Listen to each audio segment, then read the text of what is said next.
I just made a fire and I thought I'd come out here and just do a bit of video, something that's not on my mind, but something that it comes back occasionally. And it's collecting retro games. Quite a lot of us do it.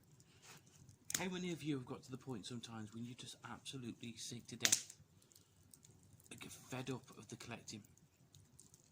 Because once or twice a year, and to be honest, I've been thinking it recently. I've been thinking to myself, if I just sold it all now, would I miss it all? And I'm not sure that I would. But then you go back to the other side of like you're there and you've got it, or really enjoy it. But what part of the hobby is to me the most important? Is it the playing the games?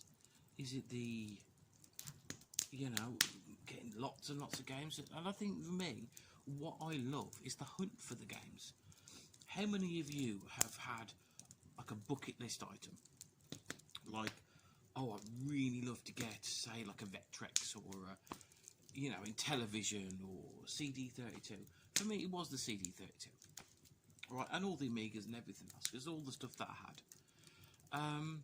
And for 25 years, or wherever it was, I was in hospital at the time. We were ill, and we were looking for the magazines, and my dad always said, "Oh yeah, when you're better, we'll get you that," and that was always in my head. And then years went by. Obviously, we never got it. I understand, you know, you say things, but it's not possible. And years and years and years go by, and I always have that desire of, oh, I'd really love a CD32. I'd really love a CD32. And a year and a half ago, I eventually got one for a really decent price. And then I hooked it all up. I was all excited, got the console and everything. Hooked it up, played 2 games, thought that's great, put it on the shelf. And it sat there just gathering dust. And now where is it? It's on top of my wardrobe. You know? So it was that hunt for the 20 years that made it exciting.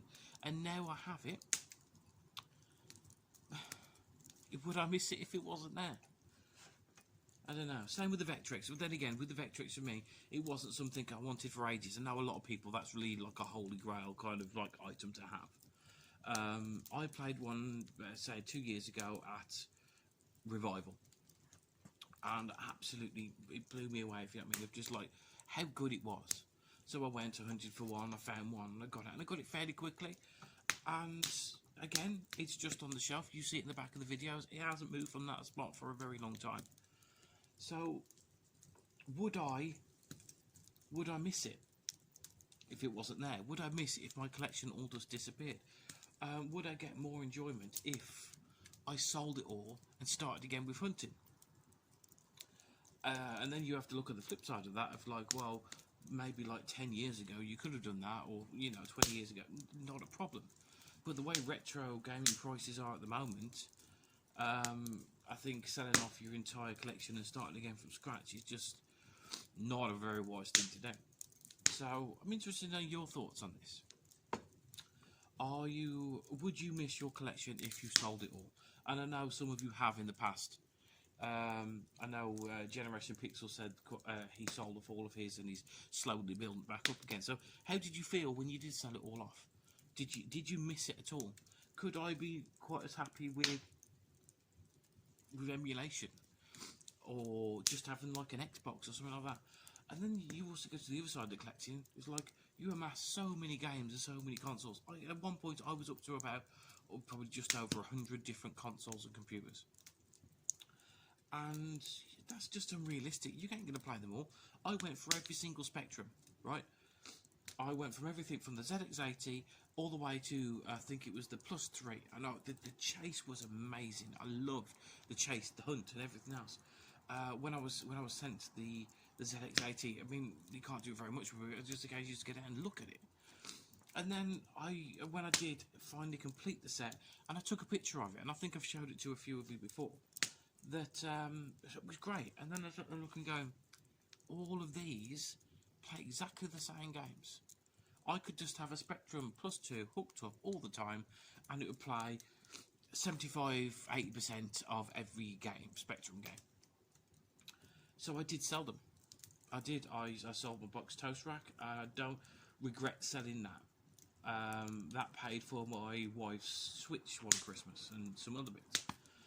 So I think a lot of the time as well, it's nice to be able to sell stuff off to buy other things. You know, I sold off my entire Master System collection, which paid for my custom Ghosts and Goblins arcade.